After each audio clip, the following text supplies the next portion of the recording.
BRSP की ताकत दर पे खड़ी तैयार।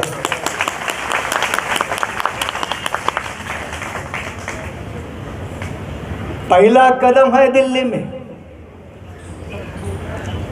कुछ लोगों ने हाँ कहा था आते हैं, शायद अपनी दुकान बचाने के चक्कर में नहीं आए। दुकान बचाने के चक्कर में नहीं आए, लेकिन हम यहां किसी की दुकान बचाने या लूटने नहीं आए। हम यहां केंद्र में मोदी सरकार का हिसाब किताब करने आए हैं। कोई छोटी मोटी चीज के लिए नहीं आए। हमारा रिजर्वेशन बरकरार रखो, मांगने नहीं आए। वो तो तुम्हारा बाप भी देखा, लेकिन संविधान मेरे बाप का है।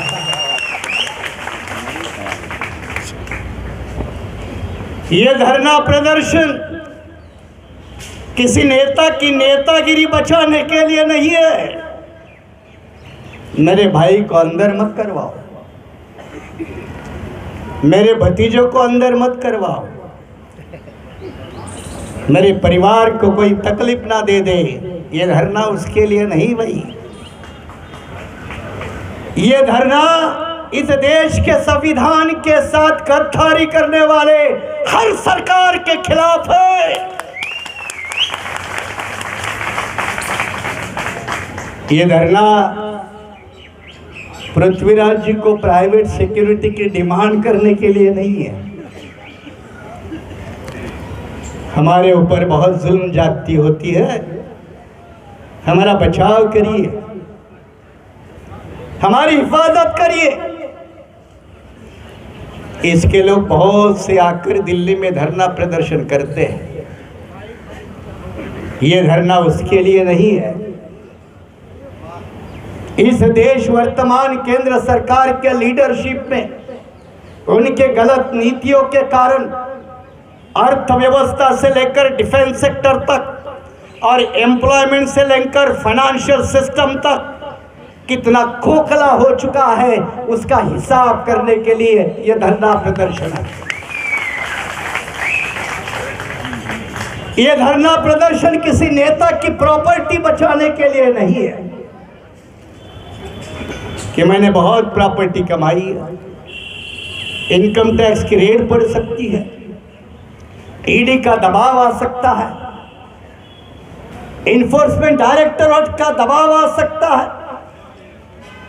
मेरे परिवार की 1200 करोड़ व्हाइट प्रॉपर्टी है, कोई दिल्ली में है, कोई नोएडा में है, जिसको इंडियन एक्सप्रेस बड़ी सीरीज चलाकर लंबे तरीके से एक्सपोज करता रहता है। कोई सरदार पटेल के रोड का जिक्र होता है तो कोई नोएडा का जिक्र होता है। उसके समर्थन में या बचाने में नहीं आए, क्योंकि नालायक की गिरी करने वाले किसी नेता के समर्थन में हम कभी उतरे थे ना भविष्य में कभी उतरेंगे। लेकिन ऐसे नेताओं के बारे में गलत शब्द का इस्तेमाल करके मैं अपनी जुबान खराब क्यों करूं? मैं अपनी जुबान खराब क्यों करूं? लेकिन ऐसे नेताओं के बारे में इतना ही कहना चाहूंगा कि भाई, जुल्म का पेट एक दिन फटेगा जरूर।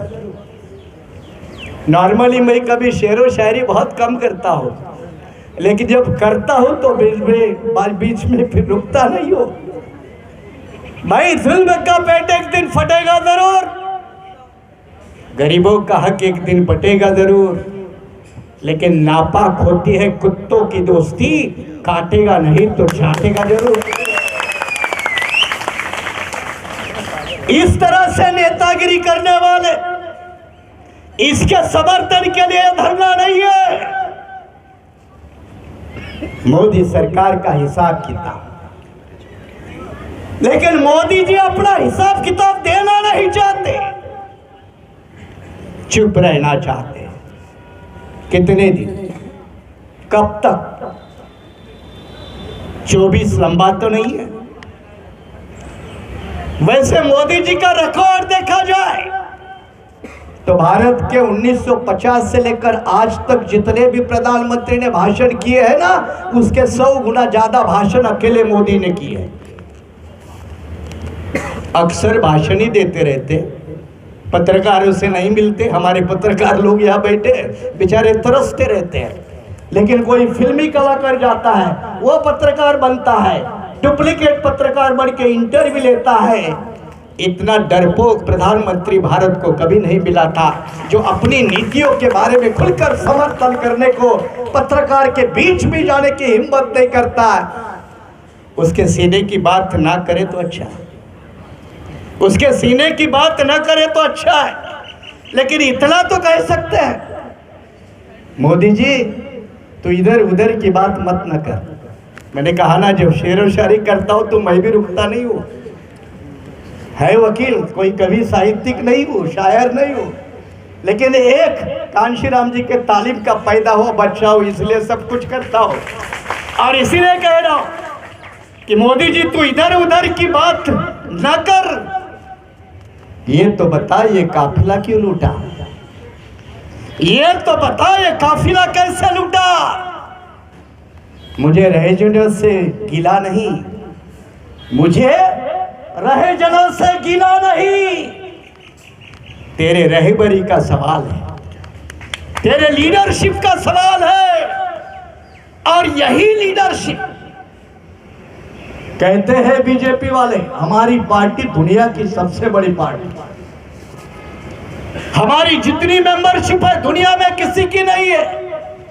तो प्रधानमंत्री पार्लियामेंट के अंदर बोलता क्यों नहीं है? भारत के बाहर जाकर बोलते हो, अच्छी बात है, बोलना चाहिए, आपका पार्लियामेंट्री मैंडेट है, आपका हक बनता है, बोलो। लेकिन भारत के लोगों को भी आपको पार्लियामेंट के अंदर सुनने का संविधान द्वारा अधिकार है ना, तो इस अधिकार से आप दूर क्यों भागते हो? और यह दूर भागकर देश की छिपाई नीति हमारे डीजीपी यहाँ पृथ्वीराज जी बैठे, सिविल सर्विसेज क्रैक करने के लिए क्या मशक्कत करनी पड़ती है, वो जो पढ़ाई करता है उसको मालूम है। कोलैटरल एंट्री के माध्यम से पिछले द्वार से जो कभी आईएएस नहीं हुआ, आईपीएस नहीं हुआ, वह सरकार चलाने में लगा है। तो ये क्या संवैधानिक तरीके से सरकार है? ये बिल्कुल गैर तरीके से संवैधानिक सरकार है। और ये कहता है कि हमने देश का बहुत विकास किया, सबका साथ सबका विकास। मोदी जी पिछले 5 साल में 10 लाख लोग भारत छोड़कर बाहर गए, उन्हें भारतीय सिटीजनशिप को छोड़ दिया है। मेरा तमाम भाजपा वालों से सवाल है कि अगर भाजपा के अंदर में पूरे देश का विकास हुआ है तो पिछले 5 साल के अंदर 10 लाख लोगों ने भारतीय नागरिकता को त्याग क्यों दिया? कोई लड़की पाकिस्तान से यहाँ आती है, 4 बच्चों के साथ आती है, दावा करती है मेरा यार यहाँ का है। गृह मंत्री क्या कर रहा है? भारत का गृह मंत्री क्या कर रहा है? गुजरात तो सरदार पटेल के लिए जाना जाता है ना, और सरदार पटेल को तो आयरन मैन ऑफ इंडिया कहा जाता है ना। तो अमित शाह जी आप भी तो उसी गुजरात के हो ना, आपको जवाब देने में दिक्कत क्या है? एक कोई पाकिस्तान से महिला चुपके से नेपाल के रास्ते से आपके भारत में घुसती है, 4-4 बच्चों के पासपोर्ट बनवा कर आती है, तो आप में आपको गृह मंत्री रहने का कोई नैतिक अधिकार है या नहीं? ये बहुजन रिपब्लिकन सोशलिस्ट पार्टी का सवाल है। लेकिन ऐसे गैर तरीके से काम करने वाले नेताओं को साथ देने वाले, कोई महाराष्ट्र का रामदास आठवले भी होता है, कोई राजस्थान का मेघवाल भी होता है, कोई तोमर भी होता है। अरे उत्तर प्रदेश के नाम गिनाओ तो कितने, कोई राजभर है, कोई निषाद है, कितने गिनाओ? कोरी है, आहिर है, जाटव है, क्या? अब जाटव का जब नाम लिया तो जाटव भी जब बीजेपी में जा रहा है तो मायावती की जगह कहाँ है? सहारनपुर के कुछ लोग बीजेपी में जाते हैं तो सहारनपुर के लोगों को जवाब देना चाहिए। आप महाराष्ट्र में आते हैं, हम सबका वेलकम करते हैं, हम कभी विरोध नहीं करते। महाराष्ट्र की पॉलिटिक्स लिबरल है, इसलिए उत्तर प्रदेश के ठाकुर और ब्राह्मण मुंबई से चुन के जाते हैं, महाराष्ट्र से चुन के जाते हैं। महाराष्ट्र लिबरल पॉलिटिक्स के लिए कभी भी तैयार है। साउथ इंडिया के लोग एमएलए एमपी है महाराष्ट्र में, नाम सुब्रमण्यम है, नाम तमिल सेल्वन है, फिर भी वो मुंबई जैसे सिटी से चुन के जाते हैं। Maharashtra is known for the liberal land, एक लिबरल पॉलिटिक्स की जगह है। लेकिन हम जब कदम दिल्ली में रखते हैं तो सब सवाल पूछते हैं, माने साहब अरे आपने कदम रखा, इसकी दुकान बंद होगी, उसका क्या? अब जब दुकान का नाम लेते हैं तो मुझे वो पुराने फिल्म में एक जॉनी वॉकर कॉमेडी एक्टर था ना, उसकी याद आती है। जॉनी भाई, हमेशा लोग पूछते थे जॉनी भाई रहते कहाँ हो? जॉनी भाई कहते थे मकान में रहता हूँ, मकान में रहता हूँ। जॉनी भाई मकान कहाँ है? दुकान के सामने। जॉनी भाई मकान कहाँ है? दुकान के सामने। आदमी परेशान पूछता है मकान कहाँ है? दुकान के सामने। दुकान कहाँ है? मकान के सामने। घूम घूम के फिर वो आदमी परेशान होकर पूछता है अरे साले भाई ये तो बता दोनों कहाँ है? तो जॉनी भाई कहता है आमने सामने। मोदी जी यही खेल खेल रहे हैं इस देश में, कहीं सही पता नहीं बता रहे, देश की कृषि नीति का पता नहीं बता रहे, देश के अर्थनीति का पता नहीं बता रहे। अभी 2000 रुपीस की करेंसी बंद हुई, जो मेरा साथी ने जिक्र किया। 2016 में ये बीआरएसपी हमारी पार्टी है जिसने रिजर्व बैंक के ऊपर मुंबई में मोर्चा निकालकर 1000 करेंसी को बंद करने की डिमांड रखी थी। बंद हुई, मोदी ने हमारी बात सुनी लेकिन आधी सुनी, 1000 की बंद करवाई, 2000 के लेकर आए। करप्शन बड़े नोटों में होता है। बहुजन समाज के राजनीति का पराभव अर्थनीति के द्वारा किया जाता है, और अर्थनीति ये बड़े बड़े पार्टियों के हाथ में होती है। हमने सही नफ्स पहनी, जैसे मोदी जी ने अभी सही नफ्स पकड़ते हुए चुनाव के पहले 2000 का नोट करेंसी का बंद करवाया और विपक्ष का कमर तोड़ने का काम किया। लेकिन इनके साथ में मैंने कहा शेड्यूल कास्ट के, शेड्यूल ट्राइब के, ओबीसी के, माइनॉरिटी के लोग दौड़े चले जाते हैं हिंदुत्व के नाम पे, राष्ट्रीयत्व के नाम पर। ये जब दौड़े चले जाते हैं तो मुझे राहत इंदौरी साहब याद आते हैं। राहुल, डॉक्टर राहत इंदौरी साहब याद आते हैं, और उनके वो अल्फाज, उनकी वो जुबान मुझे अपने सामने दिखती है। वो बुलाती है मगर जाने का नहीं। डॉक्टर राहत इंदौरी साहब की वही जुबान, वो बुलाती है मगर जाने का नहीं। वो बुलाती है फिर भी जाने का नहीं। ये दुनिया है, ये दुनिया है, वहां जाने का नहीं। ये दुनिया है, वहां जाने का नहीं। मेरे बेटे, किसी से भी तू इश्क कर, मेरे बेटे तू किसी से भी इश्क कर, लेकिन हद से गुजर जाने का नहीं। भारतीय जनता पार्टी के प्यार में डूबे हुए दलित नेता हो, संगठन हो, पार्टियां हो, इनको ये डॉक्टर राहत इंदौरी की 2 लाइनें जो सुनाती है, क्या कम है? और आजकल तो माहौल अलग है। जैसे मेरे साथी रमेश पाटिल ने कहा, 19 जुलाई को हमने महाराष्ट्र में लैंडलेस लोगों का स्ट्रगल, उसकी आवाज विधानसभा तक पहुंचाई। ठीक है, हमारा एमपी नहीं है, हमारा एमएलए नहीं है। कांशीराम जी को ये पूछा था कि आपका भी कोई एमपी नहीं है, आपके कोई एमएलए नहीं है। कांशीराम जी ने कहा था, ठीक है यार, मेरा कोई एमपी नहीं है, एमएलए नहीं, लेकिन रास्ते इतने जाम कर दूंगा कि उसकी आवाज पार्लियामेंट और संसद में अपने आप पहुंचेगी। ठीक है, हमारा कोई एमपी नहीं, एमएलए नहीं, परवाह नहीं।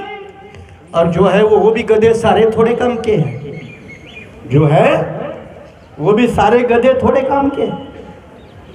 हमारा नहीं है, लेकिन इसके बावजूद भी असरदार होना, पार्लियामेंट्री डेमोक्रेसी को प्रभावित करना, ये कोई छोटी सी बात नहीं है। और ये काम आने वाले दिनों में बहुजन रिपब्लिकन सोशलिस्ट पार्टी ऐसे हजारों और कर्मठ कार्यकर्ता के बलबूते पर इस देश के कोने कोने में कर रहेगी। लेकिन बीजेपी समझ रही है, मुसलमानों को डरा धमका कर एनआरसी का नारा, आज नहीं तो कल तुझे वोट से वंचित करके रहूंगा, पहली तेरी नागरिकता छीन लूंगा, और नागरिकता छीनने के बाद तेरा वोट जरूर चला जाएगा। और जब तेरा वोट छीना जाएगा तो योगी के भाषा में 80 बनाम 20 का संघर्ष होगा। देखते हैं इतिहास में, हम भी बाबा साहब की औलाद हैं, हम भी कांशीराम जी के बहुजन आंदोलन की औलाद है। तुम 80 बनाम 20 लेकर चलो, हम 15 बनाम 85 लेकर चलेंगे। देखते हैं फैसला किसके तरफ होता। ठीक है, वक्त लगेगा, लेकिन आज डेवलपमेंट के नाम पर गरीबों की जब बस्तियां दिल्ली जैसे शहरों में क्यों हो गया भाई Modi ji smart city project, देश में 100 सीटें, 100 शहर, 100 बड़ी बड़ी सिटीज स्मार्ट सिटी के नाम पर आइडेंटिफाई की थी ना, क्या हो गया? कहाँ गए? दिल्ली की झोपड़पट्टियों को हम पक्का मकान देने वाले, वादा करने वाले, कहाँ है भाई? वो सारा कहाँ? लेकिन फिर भी विकास के नाम पर गरीबों की जमीन हड़पना, नेशनल हाईवे को लेकर किसानों की जमीन हड़पना, डेवलपमेंटल प्रोजेक्ट के नाम पर गरीबों की जमीन छीनना, लेक्स, डैम्स, रास्ते, इनके नाम पर जमीन खींचना, क्या है? जैसे मैंने कहा, अपनी पहचान मिटाने को कहते हैं। मोदी सरकार, बीजेपी सरकार हमारी पहचान मिटाने को कहती है, बस्तियां छोड़कर जाने को कहती है। हमारी पहचान मिटाने को कहती है, बस्तियां छोड़कर जाने को कहती है। पत्तियां रोज गिरा देती है यहाँ जहरीली हवा। ये भी डॉक्टर राहत इंदौरी के अल्फाज है। पत्तियां रोज गिरा देती है यहाँ जहरीली हवा, और हमें पेड़ लगाने को कहा जाता है। इस तरह की इस देश को गुमराह करने वाली नीति पिछले 5 साल में मोदी जी, सरकारी बैंकों के कर्ज लेने वाले लोग कौन है? हमारे रिश्तेदार। वो राहुल गांधी बोल गए कि इंसिडेंटली सबका नाम एक जैसा क्यों है। राहुल गांधी बोल गए कि इंसिडेंटली सबका नाम क्यों है। सूरत की अदालत खड़ी हुई, गुजरात हाईकोर्ट की अदालत खड़ी हुई, लेकिन सुप्रीम कोर्ट में तो समझदार लोग बैठे हैं। उन्होंने नोटिस इशू किया गुजरात गवर्नमेंट को, जजमेंट को स्टे किया, जजमेंट के ऊपर नोटिस इशू हुआ। मैं भी सुप्रीम कोर्ट का वकालत हूँ। जब बॉम्बे यूनिवर्सिटी के लॉ डिपार्टमेंट के हेड के नाते जब मैं कॉन्स्टिट्यूशनल लॉ, क्रिमिनल लॉ पढ़ाता था, तो वहाँ का भी मेरा एक दो साथी और सुप्रीम कोर्ट का जज है, बॉम्बे हाई कोर्ट के जजेस है। मेरे अंडर 25 लोगों ने PhD किया है, उसमें से कई जजेस है। हम भी कानून की परिभाषा को समझते हैं। जब इस देश में कानून के साथ खिलवाड़ करके गलत तरीके से सरकारी चली जाएगी, तो मुझे फिर वही याद आता है, देश के राजदारों ने अमन छीन लिया। देश के राजदारों ने अमन छीन लिया है। रात के पहरेदारों ने भी अमन छीन लिया। देश के राजदारों ने अमन छीन लिया है। रात के पहरेदारों ने भी अमन छीन लिया है। जब जिस्म से रूह जुदा हुई। अब कुछ लोगों को उर्दू समझती नहीं। रूह मतलब आत्मा, सोल, जो हम अम्बेडकराइट लोग नहीं मानते। जब जिस्म से रूह जुदा हुई, तो शमशान के ठेकेदारों ने भी कफन छीन लिया। ऐसी देश की हालात बनाने के लिए क्या मोदी सरकार को कोसना नहीं चाहिए?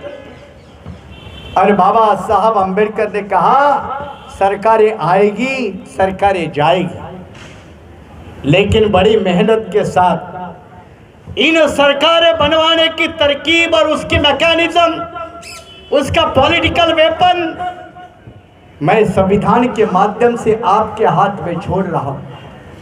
पार्लियामेंट का वो भाषण बहुत लोगों को समझ में नहीं आया।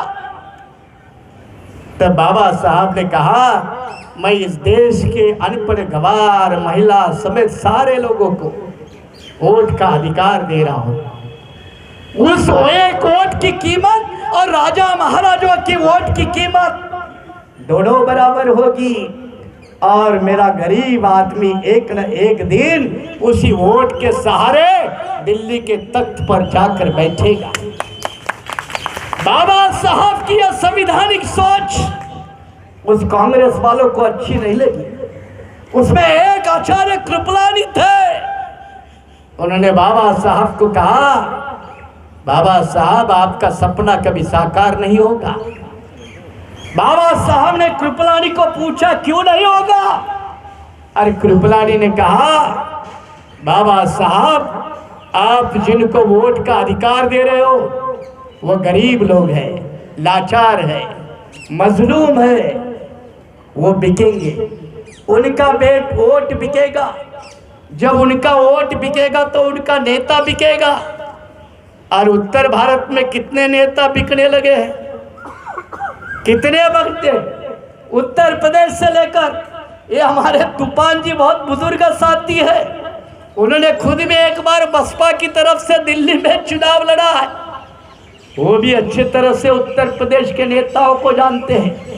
कहते हैं ना, लुटेरे लीडरों की लीडरी देखी नहीं जाती, भूखमरी तंग बस्ती देखी नहीं जाती। लुटेरे लीडरों की लीडरी देखी नहीं जाती, भूखमरी तंग बस्ती देखी नहीं जाती। हम देखते हैं उनके सल्तनत को अपने नेक नजरों से, लेकिन उनको हमारी झोपड़ी भी देखी नहीं जाती। जब ऐसे नेता पैदा होते हैं तो वही कांग्रेस के नेता ने कहा कि आपके नेता बिकेंगे। बाबा साहब ने कहा, कृपलानी तुम्हारी बात सच है, मेरा समाज गरीब है, लाचार है, मजलूम है। कांशीराम साहब इस देश के अकेले नेता बाबा साहब अम्बेडकर के बाद रहे जिन्होंने बहुजन समाज को अपने वोट के पावर का एहसास कराया। मायावती नहीं बचा पाई, ये क्या यह सच्चाई नहीं है? और ये बात अगर मैं कहूँगा तो ये कोई मायावती के ऊपर टिक्का है? गिरते हुए बहुजन समाज पार्टी के वोट बैंक को पूरे देश में मैं भी मायावती के साथ 11 साल महामंत्री के तौर पर काम किया है। लगभग देश के 13 राज्यों का प्रभारी रहा हूं। आंध्र प्रदेश जैसे स्टेट से 2 विधायक मैंने जिता कर दिए थे। तो क्या हमें बोलने का अधिकार नहीं है? तूफान जी, जिन्होंने अपने 40-35 साल इस मूवमेंट के साथ लगाए हैं, हम कोई अरे गहरे नत्तू खैरे किनारे पर बैठे थोड़े हैं। जिन्होंने अपनी जिंदगी लगाई है, उस हर कोई बड़ी खबर देंगे, कोई परवाह नहीं। बाबा साहब की भाषा और कांशीराम जी की भाषा, जितने पत्रकार हमको मारेंगे उतना हमारा कार्यकर्ता डबल ताकत से खड़ा होगा। जितना उसको निगलेक्ट करेंगे उतना कार्यकर्ता हर पत्रकार की भूमिका निभा लेगा, अपने समाज तक अपना मैसेज पहुंचाएगा। और इसलिए कल कोई अखबार में हेडलाइन नहीं होगी, कल कोई बड़े टीवी चैनल की कोई न्यूज नहीं होगी। इसका मतलब तुम समझ लेना, हम सही रास्ते पर चल रहे हो, कोई गलत रास्ते पर नहीं है। और ये जो भी किया है, कोई इसका अंदाजा लगा देगा कि किसी ने पैसा दिया क्या माने साहब को ये करवाने के लिए। अरे हम दूसरे भिखारी के औकात पर नहीं जीते, हम बाबा साहब अम्बेडकर की औलाद है। जब भाई मूवमेंट में मायावती ने कहा कि यूनिवर्सिटी की नौकरी छोड़ दो, तो 1,60,000 रुपए तनख्वाह लेने वाला ये डॉक्टर माने, 1,60,000 की नौकरी छोड़कर 12 साल बाकी थे, वो छोड़कर मैं इस मूवमेंट में आया हुआ साथी हूँ। तो हमें खरीदने के बारे में कोई ना सोचे तो बहुत अच्छा है, ना सोचे तो अच्छा है। और इसलिए कोई आप में से कहेगा कि ये पैसा कहाँ से आया, तो ये तमाम सारे बैठे हुए कार्यकर्ता है ना, जो कांशीराम जी की भाषा है, रमेश पाटिल यहाँ बैठा है, उस वक्त भी कांशीराम जी ने महाराष्ट्र से पैसा लाया था। और आज भी इस प्रोग्राम के लिए बड़ी फंडिंग मैं महाराष्ट्र से लेकर आया हूँ, किसी अनहरे गहरे नत्तू खैरे से नहीं। और ये मुद्दा इसलिए क्लियर करना जरूरी है क्योंकि कल कोई ना कहे कि हम किसी के इशारों पर काम करते हैं, वो बड़े बड़े सोशल मीडिया में चलाएगा, जो इशारा देगा वो सहारा करेगा।